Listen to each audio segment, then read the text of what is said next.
బట్టతలతో బాధపడుతున్నారా? ఆధునితనమైన పద్ధతిలో hair transplantation చేయబడును. Face clinic, Hyderabad. నమస్కారం శ్రీ ఆచార్య నందకృష్ణ స్వామి. ఒక క్లైమాక్స్ సీన్లో లేపినట్టు లేపారు టక్కన. అంటే అత్తారింటికి దారేది మూవీని ప్రతి దానికి రేట్ ఉంటుంది. అత్తారింటికి దారేది ఇది క్లైమాక్స్ సీన్ తీసుకొచ్చి పెట్టారు. అవునండి, అవును. ఆ రిచ్నెస్కి నిజంగా అలవాటు తీసుకోవాలి కదా. మనం అన్ని ఎగ్జాంపుల్గా తీసుకోవాలి మన సబ్జెక్ట్లో. ఆ సినిమా కావచ్చు, ఇంకేమైనా కావచ్చు. ఒక మంచి పదాన్ని, ఒక మంచి వాక్యాన్ని మనం మన సబ్జెక్ట్లో తీసుకోవడం తప్పే ఉంది. అదే బ్రహ్మాండంగా ఉంది. ప్రతి దానికి రేట్ ఉంటుంది ఆ స్థాయిలో.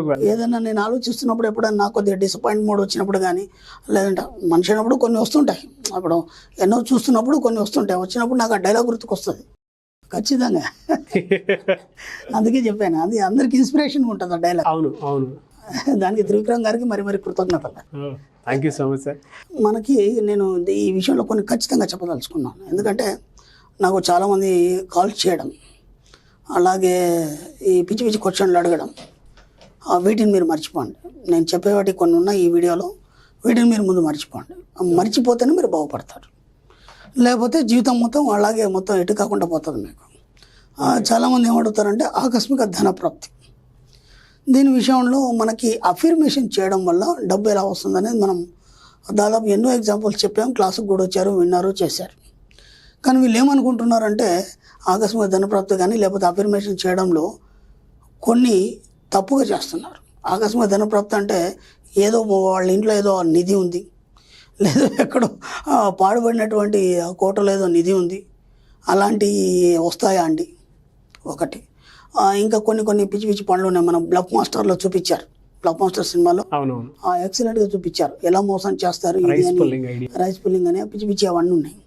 వాటన్నిటి గురించి కూడా నాకు కాల్స్ వస్తాయండి. నేను ఒక తాంత్రికుడిగా కొన్ని చెప్తాను, అలాగే మన సబ్జెక్ట్ సంబంధించి కొన్ని చెప్తాను. ఓకే. ఇప్పుడు ఎక్కడైనా ఆ నిధులు కానీ వాటి గురించి మీరు ప్రయత్నాలు మానేసేయండి. అసలు ముందు మానేసేయండి. ఎందుకంటే నా దగ్గరగా నేను అబ్జర్వ్ చేసినటువంటి ఎన్నో జీవితాలని చూశాను. ఏ ఒక్కడు కూడా దాంట్లో బాగుపడ్డవాడు కనిపించలేదు నాకైతే. అది ఉంది, అది వస్తుందనే ఉద్దేశంతో అప్పులు చేసి మరి పెట్టేసి రోడ్డు పాలైన వాళ్ళు, కనీసం భార్య పిల్లలకి తిండి పెట్టలేక దూరమైన వాళ్ళు ఎంతోమంది ఉన్నారు. దయచేసి మరీ రిక్వెస్ట్ చేస్తున్నాను, ఇలాంటి క్వశ్చన్లు నాకు అడగద్దు. అలాంటివి ఉండవు, అలాంటివి రావు. ఇది ఓపెన్గా చెప్తున్నాను నేను. కాబట్టి వాటి జోలికి పోకండి. నేను చెప్పేది ఏంటంటే మీకు ఆకస్మిక ధన ప్రాప్తి అంటే కానీ, లేదంటే మన సబ్జెక్ట్ ద్వారా మనం అఫర్మేషన్ చేయడం వల్ల ఎలా వస్తుందంటే అవకాశాలు వస్తాయి. అంటే ఇప్పుడు ఒక కంపెనీ ఉంది, ఒక కంపెనీలో మీకు ఒక అవకాశం వచ్చింది. అవకాశం వచ్చిన తర్వాత మిమ్మల్ని ఒక గొప్ప వ్యక్తిగా గుర్తించబడతారు మీరు అక్కడ. అవును. గొప్ప వ్యక్తిగా గుర్తించబడ్డప్పుడు అంటే మీ యొక్క యాటిట్యూడ్ని బట్టి, మీ యొక్క పనితనాన్ని బట్టి మిమ్మల్ని గొప్పగా గుర్తించబడతారు. గుర్తించబడ్డ తర్వాత అప్పుడు ఆ కంపెనీ నుంచి మీకు ఒక పెద్ద మొత్తంలో రాయితీ లభిస్తుంది. దట్స్ కాల్డ్ మీకు ఆకస్మిక ధన ప్రాప్తి. ఓకే, ఇది మనం అనుకోవచ్చు. కానీ ఏదో దొరుకుతుంది, అక్కడ తోతే వస్తుంది, లేకపోతే అవి రైస్ బిల్లింగ్, అవన్నీ నాకు సంబంధం లేదు. అవన్నీ మాట్లాడదు, అది సబ్జెక్ట్ లేనే లేదు. అవన్నీ మిమ్మల్ని మోసం చేయడానికి ఎంతోమంది చేసే పన్నాగాలు అవంతే. వాటి జోలికి పోకండి, వాటి గురించి నాకు అడగకండి. నాకు తెలీదు, ఆ సబ్జెక్టే నాకు టచ్ లేదు. తెలిసినంత మట్టుకి నేను చూసినంత మట్టుకి నేను మీకు ఓపెన్గా చెప్తున్నాను. వాటిలో ఎవడు బాగుపడ్డవాడు లేడు. మన సబ్జెక్ట్లో మనం కూర్చుని డబ్బును ఆకర్షించడం, డబ్బుకు సంబంధించిన అవకాశాలు రావడం, దాంట్లో మీరు చేసే పనిలో మీ నైపుణ్యతను గుర్తించి ఉన్న బలంగా మీరు ఊహించిన దానిక ఎక్కువ రావడం, దాన్ని ఆకస్మిక ధన ప్రాప్తి అంటాం. అంతేగాని మా తాతల నాడు ఏదో ఉంది, మా ఇంట్లో దాపెట్టారు, అది వస్తుంది ఇస్తుంది, అవన్నీ పక్కన పెట్టండి. మీరు పాత సినిమాలు చూస్తుంటారు, కౌబాయ్ సినిమాలు చాలా. ఈ కౌబాయ్ సినిమాలు ఏం జరుగుతుందంటే ఆ కౌబాయ్ సినిమాల నుంచి కూడా వీళ్ళకు కొద్దిగా అది ఇన్స్పిరేషన్గా తీసుకొని అనవసరంగా వాళ్ళ జీవితాన్ని నాశనం పట్టించుకుంటున్నారు. కౌబాయ్ సినిమాలో ఏముంటుంది, ఎవరైతే ఆ హీరో ఉంటాడు, విలన్ ఉంటాడు, ఇద్దరికి ఒక ప్లాన్ దొరుకుతుంది. ఆ సగం ప్లాన్ వీడి దగ్గర ఉంటుంది, సగం ప్లాన్ వాడి దగ్గర ఉంటుంది. వాళ్ళిద్దరు ఎలాగెలా భేటీ అవుతారు. భేటీ అయిన తర్వాత నిధి కోసం బయలుదేరతారు. కౌబాయ్ సినిమాలన్నీ ఇలాగే ఉంటాయి, నిధి కోసం బయలుదేరతారు. ఎక్కడ బయలుదేరుతారు వాళ్ళు?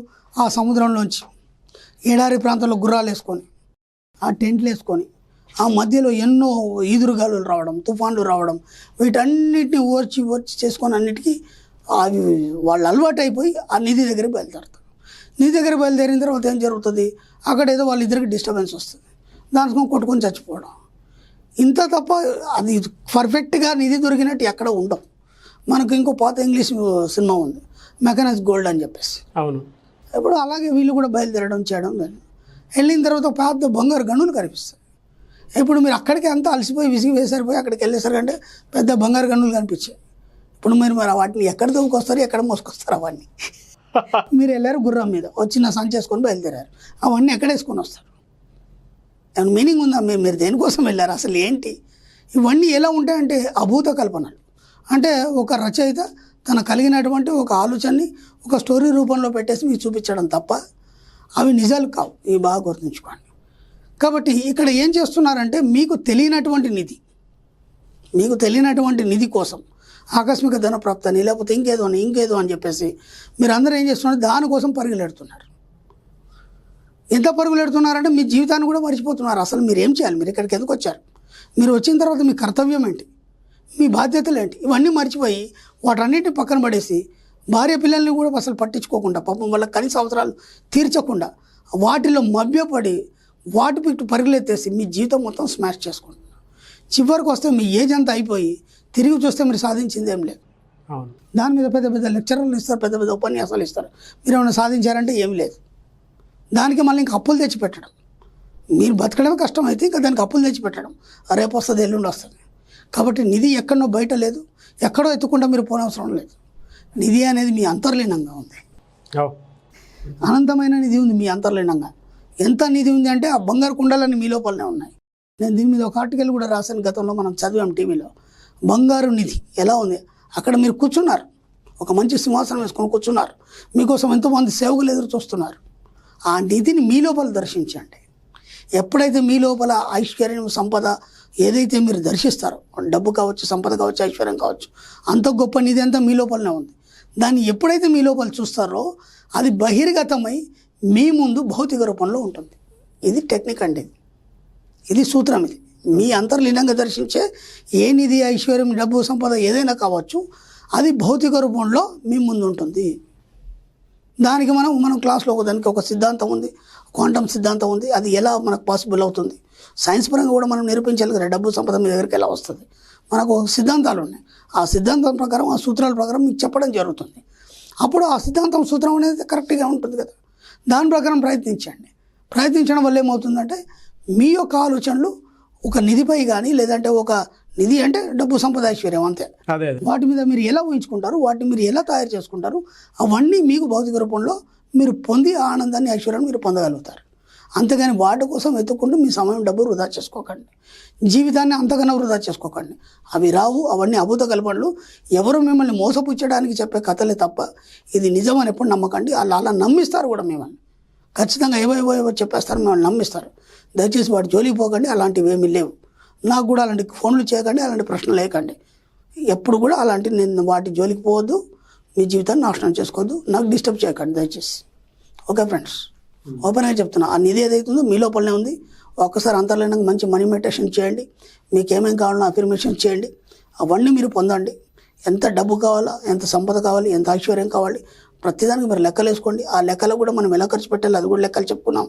దాంట్లో మనం దాన ధర్మాలు ఎంత చేయాలి, మనం దానాలు కూడా చెప్పుకున్నాం, 10% తీయాలి. ఫస్ట్ మీకు డబ్బు రావాలంటే ఇవ్వడం నేర్చుకోండి. ఫస్ట్ మీకు డబ్బు రావాలంటే ఏం చేయాలి, మీరు ఇవ్వడం నేర్చుకోవాలి అర్జెంటుగా. వచ్చిన డబ్బులో 10% తీసి ఇచ్చేసేయాలి అంతే. ఎంతోమంది ఉన్నాను, ఒక ఎగ్జాంపుల్ చెప్పాను.